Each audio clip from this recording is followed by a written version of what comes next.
Hi everyone, and thanks once again for tuning in to Smash Factor TV. My name's Natalie Adams, and today we're going to have a look at one of the most debilitating shots I think that golfers can struggle with, and that's a shank. So a shank is a shot that goes very low and very much to the right. It's not a great connection at all, and the reason that you're hitting this shank, this very low right shot, is that the ball's actually connecting with the hosel, so with this part of the golf club, and it's not being hit from the centre of the face. So the strike is way too much towards the heel, to the point where the ball's actually connecting with that hosel, which is making it go off low and to the right. So there's a few different reasons why you can shank, and in this video tip we're just going to have a look at one of those reasons that might be happening, and that's to do with how you're taking the golf club away. Now, a lot of the players that I've worked with who I've seen struggling with hitting a shank, when they set up to the golf ball, you see I've just set two alignment poles up here. So we've got the orange one on the floor showing you the target line, and then the white one coming out of the range basket is my swing plane line. And the way you want to set that up is if you just set up so that you'd set your club head at the bottom of that range basket there, this pole should just be pretty much parallel to the shaft of the club, and that's your swing plane line. So I've just set that up there. Now, if you're struggling with a shank, what I tend to see most people displaying on their takeaway is a very flat takeaway.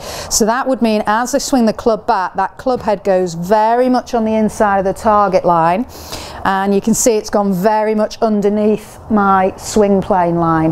Now, the effect of that is, because you're taking that club away so low, that as you swing back in, if you follow that position back in this way, you're going to come in with the face very open and presenting the hosel. Or if you go back very flat like this, you'll then pick the club up trying to correct it, and that'll give you very much an over the top movement. So you can see the club head's coming down now very high to that plane line. The club head's got onto the outside of my target line, which is the orange pole on the floor, and then I'll have to pull the club head in to hit, and again that's going to present the hosel to connect with the ball first.